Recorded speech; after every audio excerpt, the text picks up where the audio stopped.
ঋষি মুনি অধ্যুষিত আমাদের এই বাংলা। বহু মহাত্মা ঋষি মুনিদের আবির্ভাব ঘটেছে যুগে যুগে।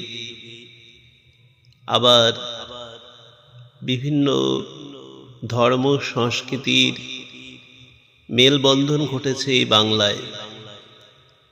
এমনই একটি ধর্মীয় স্থান কুচবিহারের বানেশ্বর শিব মন্দির।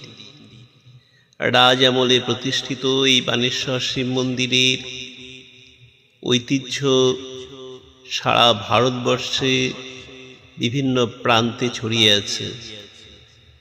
দূর দূরান্ত থেকে শিবের ভক্তরা এখানে আসে এর মাহাত্ম্য উপলব্ধি করবার জন্য।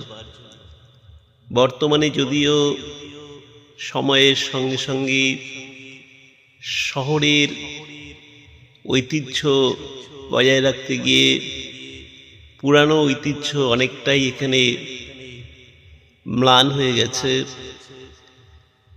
তা যাই হোক না কেন, এটা তো মানতেই হবে যে বানেশ্বর দেবতা এখানে প্রতিষ্ঠিত। এটাই আমাদের আনন্দ যে আমরা আছি বানেশ্বরে বাবার স্থানে। হর হর মহাদেব।